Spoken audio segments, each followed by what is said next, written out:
What's up YouTube, welcome back to Celio's Network. Today I am doing a deck tech on an Eternatus VMAX deck list for post-rotation provided to me by my patron Paul Semenko. I'm starting to do these deck techs for deck lists submitted by patrons of mine. If you want more information about that, you can check out my Patreon, patreon.com/Celio's Network. So how the deck tech is going to work, kind of just like a normal deck profile, except it's a deck list not created by me. It's been submitted to me, and we're going to profile the deck list and analyze it a bit, and then I'm also going to comment on what I like about the list and some possible changes I would personally make to it. So just a little bit different than a normal deck profile, but still the same kind of deal. Before we start looking at this new Eternatus VMAX list, of course, shout out to PotownStore.com, the best place for you to get PTCGO codes, and make sure you use code Celio for 5% off over there. So I am using Tabletop Simulator for this deck list, or this deck profile, this deck tech, as you may have noticed. I'll link down below where to learn how to use Tabletop Simulator. There's a good video by the Sable Eyes, and I believe Gyro Sean's also put out something on it, so there's enough content around that you can learn how to use this, and I'm not going to make my own tutorial, other YouTubers already have. So without further ado, let's start talking about Eternatus VMAX and this list in particular. So Eternatus VMAX is coming out of the new set Darkness Ablaze, and it is really strong. So it has 340 HP. It has the ability Infinity Zone. If all of your Pokemon in play are Dark type, you may now have up to 8 Dark Pokemon on your bench, and you can't play any other type of Pokemon. When this ability no longer works, discard your benched Pokemon until there are 5 left. So that's very strong. There are a lot of strong Dark Pokemon, a few of them coming out in the new set. And it also powers up its only attack. So it has Dread End for Dark Colorless. It does 30 times the number of your Dark Pokemon in play, benched and active. So if you have a full bench of 8 thanks to Infinity Zone, and your active Pokemon Eternatus VMAX, Dread End does 270 damage for just 2 energy. Now this is really strong. It doesn't necessarily one-shot other VMAXs on its own without help from Galarian Zigzagoon, but it does one-shot most tag teams, it one-shots all Vs, it one-shots all or most GXs. So it's doing a ton of damage for just 2 energy, and I do think Eternatus VMAX is going to be one of the big hitters of this new set and of the standard format. It evolves from Eternatus V, which has the Power Excel attack, which is actually worth noting, since for 1 colorless energy, you can swing 30 and attach 1 dark energy from your hand to one of your benched Pokemon. So if you go second, this allows you to attach to the active Eternatus, swing for 30, and attach a dark energy to a benched Eternatus. So if they knock out the active one, you can still get your attack next turn. So it's kind of a nice failsafe. It also gets 30 damage in. And it's nice that it can be used for just a colorless energy, since we are playing the capture energy here. Since I mentioned it, we'll just look over capture energy really quickly. One of my favorite cards out of Rebel Clash. So capture energy provides a colorless energy, and when you attach it from your hand, you get to search your deck for a basic Pokemon and bench it. So it's a nice dual purpose. It provides an energy, and Eternatus VMAX does attack for dark colorless, and Eternatus V attacks for colorless. And so it provides that energy while also searching out a Pokemon. So the Pokemon lineup for this deck, for this list particularly, I like that it's mostly straightforward, because I think Eternatus VMAX is going to be similar to Dragapult VMAX in the way that it's in the meta, in the way lists are built, in the way that successful lists are built. Dragapult VMAX worked best when it wasn't with a lot of flashy stuff, when you were building it with the things that it needs and playing max counts of the things that it needs to just be efficient and consistent. So I do think Eternatus VMAX will work in a similar way. That's not to say that, you know, teched out lists won't be successful sometimes, but I do think that building a consistent, straightforward list is probably the way to go, at least for now. So the 4/4 Eternatus VMAX, I don't think you ever want to play less than 4 Eternatus V, and Eternatus VMAX, I think playing 4 is fine, especially if you're playing things like Great Ball and Pokemon Communication. Now this list by Paul does not have Pokemon Communication, but it does have the 4 Quick Ball, 4 Great Ball, so I think Eternatus VMAX is completely fine, and it probably is correct, but I wouldn't say that your list is terrible for only playing 3. Like, I think 3 or 4 is fine, but at the moment I have been preferring to have 4 Eternatus VMAX. We also have 4 Crobat V, which is from the new Darkness Ablaze set, and Crobat V is probably the best card in the set. With Night Asset, its ability, it's similar to Shaymin EX's setup. Once during your turn, when you play this Pokemon to your bench, you may draw cards until you have 6 cards in your hand. You can only use 1 Night Asset a turn. So the drawback to this card is you can only use 1 of them a turn, but it is dark, so it works with Eternatus VMAX, and you get to draw cards until you have 6. So this is your draw engine, pretty much. Your Pokemon-based draw, I should say. You don't have any on-board draw support in this deck, and really in most Eternatus VMAX lists, I haven't seen on-board draw support. There's really one option for it, and we will talk about it in a little bit. Next, we have 4 Galarian Zigzagoon. Of course, remember, we can only have dark Pokemon on our bench if we want Infinity Zone to work. And Galarian Zigzagoon is basically, we get to add 30 damage to our attack by benching a dark Pokemon, and we get to put that 1 damage counter somewhere. So it's just so naturally good in Eternatus VMAX, and I'd be very surprised to see any Eternatus VMAX decks not playing Galarian Zigzagoon, and I think the max count of 4 is correct. And then we have some other tech attackers. We have 2 Spirit Tomb, Building Spite, Anguish Cry. Now, I've been on the fence about Spirit Tomb. I think it's still going to be a good card. I'm not sure how great it is in Eternatus VMAX, just because you don't have anything to accelerate the damage counters for Building Spite. You're kind of just putting 1 down a turn. And then we don't have Rainbow Energy, of course. We can't play Jinx in this deck because it's all dark Pokemon. And we want to win the game in a small number of turns. Probably by like turn 4 or 5 we want to win the game with just attacking with Eternatus VMAX. However, versus something like Decidueye where we cannot do damage with Eternatus VMAX, I think Spirit Tomb is really good there. Another option is the Hoopa, which we have here with Evil Admonition. This attack does 20 more damage for each of your opponent's Pokemon that has an ability.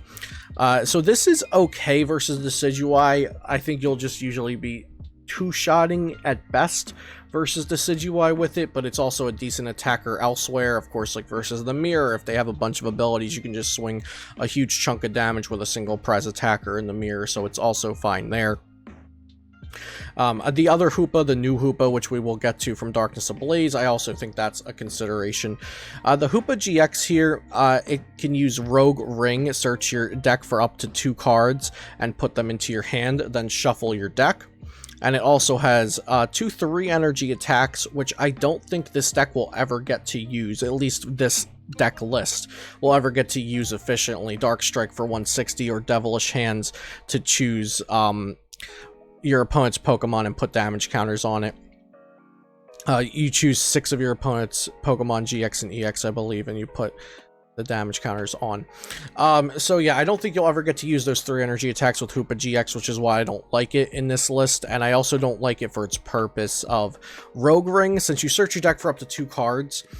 But with Marnie being a fairly popular card in the game, in the standard format, and you attach the Rogue Ring, you attach energy to use Rogue Ring, search your deck for 2 cards, even if those cards don't get Marnied or stamped away, you're down an energy attachment for the next turn. Now this deck is playing a single Rose, which is the only reason I would say that Rogue Ring is potentially viable, because even though you're attaching an energy to Hoopa, you can just accelerate that energy next turn with Rose. But Rose also discards your entire hand after accelerating those energy to your Pokemon VMAX. So you could, like, you know, Rogue Ring for Rose and Eternatus VMAX. Next turn evolve Rose, your energy's in and you're attacking, but you don't get any extra draw support that turn. So I don't necessarily like the Hoopa GX without other draw support, and it's very hard to play draw support in this deck because it's limited to dark Pokemon only. I like the idea, but I think it's just like a little far off from being correct, and I will talk about that after we look at the rest of the cards. So then 4 Quick Ball, 4 Great Ball. I've been seeing some decks play 4 Quick, 4 Pokecom, 4 Great Ball, or some combination of those 3 cards. I think 4 Quick Ball's correct, 4 Great Ball's correct, and then you just add in Pokecoms with any extra space you have. The 4 Scoop Up Nets. I've been seeing this as a default. Everybody slaps 4 Scoop Up Nets into their list, and I am also a product of this. I have 4 Scoop Up Nets in my pre-rotation lists and my post-rotation lists, but I have to say, in my limited testing that I've done so far with Eternatus VMAX, sometimes I wish one of those, like the 4th Scoop Up Net, was like an extra switch to move my Pokemon around or something like that. So 4 Scoop Up Nets seems really, really good when it helps you out and it gets you that extra damage with the Zigzagoons. But sometimes I wish they were a switch, since the Scoop Up Nets in this deck are pretty much just a plus power. They let you use Zigzagoon one more time, or they pick up a Zigzagoon so you can put a different Pokemon down in its place. So the Scoop Up Nets are definitely strong, and I think 4 has been the default in everybody's list, but I think we just need to look at it a little more critically and try to evaluate, is that actually correct? But I do think it's fine. I think 4 Scoop Up Nets completely reasonable. So then we have 2 Switch. I currently have 2 Switch in a couple of my lists, but I think I have 3 as well in some of my drafts, and 2 Switch is fine. I think that's the minimum, but I do think lists will start to try to be more consistent and play more. Then Dangerous Drill is cool. You can discard a dark Pokemon from your hand and then discard a Pokemon Tool or special energy card from one of your opponent's Pokemon, or discard any stadium card in play. I love Dangerous Drill. Really nice for getting rid of like Heat Fire Energy or Big Charm, or like getting a Chaotic Swell out to put down your Black Market Prism Stadium. For Research, I think that's fine. You definitely want, I think that's correct actually. I think you definitely want 4 Research. 3 Marnie, also good. 3 Bosses Order, I think that's the correct count for every Eternatus VMAX deck. 2 Piers, I actually have this exact supporter lineup, just not the Rose, in my pre-rotation Eternatus VMAX list at the moment. I think 2 Piers is cool. I think, yeah, I think 2 Piers is good. Basically, you want Professor's Research, that, like, you always just want to dump your hand and draw 7, but Piers is also a very good backup supporter, like, so you have 6 outs essentially to hit either Research or Piers turn 1 going second, and that's what you want, because Piers gets you a Crobat V and a Capture Energy, or a Crobat V and any energy really, but being able to go Piers for Crobat V and Capture Energy, attach Capture Energy to your Eternatus V, search out another Eternatus V, Crobat into some cards, and then swing 30 Accelerated Energy from hand to your bench Eternatus V. Really, really ideal, and this is just a nice, consistent, balanced search supporter, so I love it. Rose we already talked about, but I'll talk about that more a little bit when I'm making suggestions for the deck. Power Plant, another card that I've seen just as a default throw it in the deck from a lot of people building Eternatus VMAX lists, and I don't love it just because I think the format, there's a lot of matchups where it's not going to help. In the mirror, it's not going to help. In decks that are playing a split of the Dene and Crobat, it may not help as much as it used to, or decks that are playing just Crobat and Eldegoss, or like 2 Crobat, 1 Eldegoss, 1 Dedenne, doesn't hurt them that much. And then also for post rotation, I think there will be less Pikarom, which is the Dene heavy deck. I think there will be less Baby Blounds, which is a Dedenne and Oricorio heavy deck. So I think Power Plant does get value. It's just less valuable than it was previous to this set and previous to rotation, in my opinion. So I think it's fine as like a placeholder stadium. Like you want a stadium to bump things, but you don't know what it is. Power Plant's a fine option, but I do have a better suggestion for that we'll get to in just a moment. And then 6 basic dark energy, 3 special dark, and 1 capture. I've been working with 10 energy as my default when I'm running Piers in the deck. Excuse me. I think 10 energy when you're running Piers in the deck is really fine. Maybe if you cut If you're not a fan of Piers, because I know people are, and you cut the 2 Piers for, I don't know, 4th Marnie and 7th Basic Dark or something like that, I think that's also fine.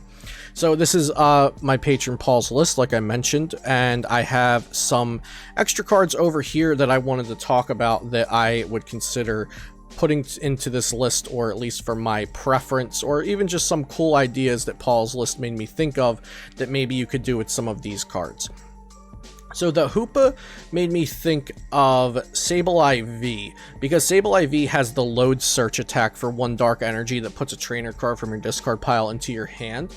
At certain points, that could be better than searching your deck for any 2 cards, but the kicker for this is it has a 2 energy attack Crazy Claws, which can do a bunch of damage, whereas Hoopa GX can only do a lot of damage for 3 energy, and it's never going to be as much as Crazy Claws is doing. Crazy Claws also synergizes very well with the Galarian Zigzagoon Scoop Up Nets that are naturally in the deck. And Turbo Patch could be added to the deck if you're worried about energy removal, or just setting up an Eternatus VMAX in a pinch like you can with the Rose. Turbo Patch could also be a reason to play Sableye V, because you could potentially set up Crazy Claws in just 1 turn if you flip heads on Turbo Patch. So maybe in a world where you decide you want to try Sableye V, you take out the Hoopa GX, you take out the Rose, you take out the Power Plant, and maybe drop the Dangerous Drill or drop the 2nd Spiritomb, and then you throw in Sableye and 3 or 4 Turbo Patch. So then you have Turbo Patch that can accelerate your Eternatus V. Maybe you missed an energy, or they Crushing Hammered or something like that, and you can also set up Sableye V in a pinch. So just some suggestions here. I think if you are interested in trying out multiple backup attackers, I think Sableye V is a good suggestion. Also, not too much to talk about with Hoopa, but the new Hoopa from the set, 90 if it was moved to the active from the bench for just 1 energy. Really solid poke damage, especially you can just knock out a Jirachi for 1 energy, so then you can knock out a Jirachi, a VMAX, and a Dedenne or a Crobat to win the game. There's your 6 prizes. So I think Hoopa's pretty good. If you wanted to try Hoopa in this list exactly, maybe just drop 1 Spiritomb and then play 1 Spiritomb, 1 old Hoopa, 1 new Hoopa, and then you have a nice array of non-GX attackers, which is pretty good for testing, and you can see which ones you like better, and maybe add a 2nd one in over one of the 1-ups as you test more. Capture Energy, I just really love Capture Energy, so this is a preference, but I think I would take out the 3rd Hide Darkness energy for a Capture Energy. And I also just want to note, don't overvalue the free retreat from the Hide Darkness energy and make yourself think you don't need extra switches, because Hide Darkness energy is still an energy attachment. You can't just attach it to something. You need to get out of the active and then attach to your Eternatus VMAX. But with Switch, you can always attach and then switch what you need to get out of the active. So just a little note that I've noticed, I think I overvalued Hide Darkness energy a little bit in my list, and I cut some switches. So I think 3 or 4 switch is just going to be way more consistent. Poke Communication is another thing. So 8 ball search and then 2 Piers is fine. I would consider fitting in a couple Pokecoms just to be a little more consistent, but I do find that having 10 ball search plus 2 Piers in my list has me finding extra search in the endgame when I don't really need it. So maybe this is correct, or maybe if you don't like Piers, replace them with Pokemon Communication. And then the last one is Rose Tower, which I think I want to try in my own lists after testing, or actually I have been trying in my own lists after testing, because I found it frustrating that this deck doesn't have any onboard draw support, and Rose Tower can just let you draw up a couple cards after a stamp, or if you can get your hand down with like Quick Ball attached, then Rose Tower for 3 new cards. I think it can get you some value, and also in this list specifically, with the 1 tech Rose, if you replace Power Plant with Rose Tower, you can potentially get a really good turn in the late game where your Eternatus VMAX got knocked down, you need to set up another one in a pinch, and you go Rose Tower, play Rose, draw up to 3 with Rose Tower to replenish your hand after the discard. So I do think Rose Tower should be considered a bit, both for the stamp proof, the card draw, and for the synergy with Rose if you are choosing to play Rose in your deck. So that's my deck tech on Paul's Eternatus VMAX deck list. Of course, like I said, If you're interested in my premium content for the articles I write and just deck advice, talking about the meta, stuff like that with my patrons, check out patreon.com/Celios Network. I think the tier for articles and stuff like that's only $3 a month if you're interested. Also, shout out to Paul, who's been a patron of mine since the beginning, and shout out to him for sending me this deck list to profile and talk about and tech a bit. And I'm also going to link his YouTube channel. He's been doing some deck profiles on in the description down below if you wanted to check that out. And that's all I have for you today. Hope you enjoyed this deck tech on Eternatus VMAX. As always, check out PotownStore.com for all of your PTCGO needs and use code CELIO for 5% off. If you're purchasing physical product, check out TCG Player using the link below, or FlipsideGaming.com and use code CELIO all caps for 10% off of your next order, $10 or more. Subscribe to the channel if you haven't already and you'd like to see more content like this in the future, and I'll see you next time here on Celios Network.